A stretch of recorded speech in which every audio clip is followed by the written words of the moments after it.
देखिए, पहला अनुभव है 20 साल से संघर्ष के इस दौर में नौजवान होने के नाते अपनी इस लड़ाई को अंजाम तक पहुंचाना। और मुझे इसलिए भी ज़्यादा उत्साह था कि डॉक्टर बाबा साहब अम्बेडकर जो हमारे आदर्श हैं, उन्होंने कहा कि राजनीतिक सत्ता की मास्टर चाबी से ही सारी तरक्की के रास्ते खुलेंगे और सम्मान भी मिलेगा। तो अब अवसर आया है, नॉमिनेशन दाखिल किया है। अब यहाँ से इसके बाद इस आगे की प्रक्रिया में हम लोग आ जाएंगे और फिर मजबूती से चुनाव लड़ेंगे और जनता से समर्थन की अपील करेंगे। कितनी उम्मीद है गोरखपुर की जनता, क्योंकि इसको योगी का गढ़ कहा जाता है? ये गढ़ किस लोकतंत्र में नहीं होता है, राजतंत्र में होता है। यहीं से हमने बहुत सारे लोग हारते हुए देखे हैं। जब मैंने पहले भी कई बार कहा, आज भी फिर उसको कोट कर रहा हूँ, TN सिंह मुख्यमंत्री रहते हारे, प्राइम मिनिस्टर इंदिरा गांधी रहते हुए हारी। तो ये लोकतंत्र, जनता जिसे चाहे उसे आगे बढ़ा दे। और उत्तर प्रदेश में जो हुआ है, देखिए, मुख्यमंत्री जी कहीं कहे थे कि मैं गर्मी में भी, मई जून में भी शिमला बना देता हूँ।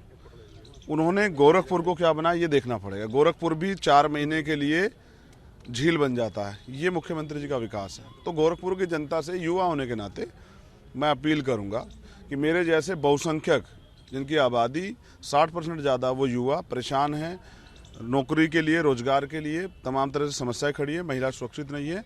और अब मेरी जिम्मेदारी ये बढ़ती है कि मैं उनके सामने जाके अपने लिए वोट की अपील करूँ। तो अब ये भी देखना है कि क्या मेरी योग्यता जाति की वजह से तोली जाएगी या फिर मुझे मेरे काम की वजह से समर्थन मिलेगा, उस पर मैं काम करूंगा। लेकिन बीजेपी तो कह रही है कि गोरखपुर में बहुत विकास हुआ है। सिर्फ गोरखपुर की बात नहीं कर रहे हैं, जी, पूरे प्रदेश में बहुत विकास किया है, और आप कह रहे हैं कि उन्होंने विकास नहीं। जिस विकास को किया है उस पर वोट मांगे ना, फिर धर्म को बीच में क्यों ला रहे हैं? हिंदू मुसलमान की कब्रिस्तान शमशान की बात क्यों कर रहे हैं? आपने इतनी कंपनियां बेची हैं सरकारी, आप उस पर मांगिए। आपने सरकारी कर्मचारी को रिटायर कराया जबरदस्ती करके, सस्पेंड किया, उस पर मांगिए। आपने इतने लोगों पर राशुका लगाई, उस पर मांगिए।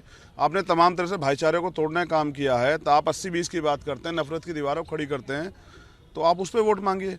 अगर आपने बहुत कुछ अच्छा किया तो उस पर वोट मांगे। आज आपको जरूरत क्या पड़ रही है कि आपको धर्म की बात करनी पड़ रही है, आपको मंदिर की बात कर रही है? अगर आप आज भी राम मंदिर पर वोट मांग रहे हैं तो पिछले 92 से आप कर क्या रहे हैं? इसका मतलब आपने कुछ नहीं किया ना। और देखिए, अगर पूरी सेंटर की फौज यहाँ उतरी है तो कोई कारण तो रहा होगा ना। नौजवानों से पूछिए, महिलाओं से पूछिए, बच्चियों से, जो पढ़े लिखे शिक्षित बेरोजगार घूम रहे। महंगाई का आलम देखिए, गरीबों से पूछिए। भ्रष्टाचार से का जो आलम है, आम जनता से पूछिए कि क्या हाल है। एजुकेशन पे नहीं बात करेंगे मुख्यमंत्री, हेल्थ पे नहीं बात करेंगे, कोरोना काल में क्या नहीं है, यही तो। एम्स और मेडिकल कॉलेज, हाँ, बहुत अच्छा, ये तो बहुत अच्छा सवाल किया आपने। शायद आपको इसके बाद इसका खामियाजा भुगतना पड़े। यहाँ मैंने पहली बार देखा कि इतिहास में ऐसा भी एम्स है जहाँ से higher centre, BRD medical college जो है, पेशेंट रेफर किए जाते हैं। ये गोरखपुर का विकास है। अगर दुनिया में कहीं, मतलब भारत की बात कर रहा हूँ, अगर हायर सेंटर किसको भेजा जाएगा, कोई नेता भी बीमार होगा तो वो एम्स जाएगा, लेकिन यहाँ एम्स से पेशेंट जाते हैं हायर सेंटर के लिए, BRD मेडिकल कॉलेज। ये विकास है। और क्या क्या उसमें तैयार हुआ है, सिरप और सिरप जो हैं लोकार्पण हुए हैं, इतनी योजनाएं बताऊंगा ना, इतने चिट्ठे हैं मेरे पास उत्तर प्रदेश के और यहाँ के। उत्तर प्रदेश में जो हुआ है उसके लिए योगी आदित्यनाथ जिम्मेदार हैं, और वो भी जानते हैं कि धर्म से, मंदिर से बढ़ के उनको भी महसूस हुआ कि राजनीतिक सत्ता जरूरी है, इसलिए उन्होंने इस रास्ते को छोड़ के राजनीतिक सत्ता का रास्ता अपना। आज बीजेपी ने अपना मैनिफेस्टो जारी किया है, जिसमें उन्होंने कहा है कि लव जिहाद वाले मामले पे 10 लाख जुर्माना और कैद की भी बात कही है। उससे भी बड़े बड़े मामले, मॉब लिंचिंग, उस पर भी बात करें। दलितों के साथ जो अन्याय अत्याचार होता है उसमें मामला, बात, हाथरस जैसे मामलों पे वादा किया था कि एक घर और एक वो देंगे, क्या नौकरी आज तक नहीं दी, उस पर बात करें। इस बार वाले मैनिफेस्टो में उन्होंने, ये मैनिफेस्टो किसके लिए है? इनसे हिसाब कौन मांगा? उसके लिए चंद्रशेखर यहाँ है।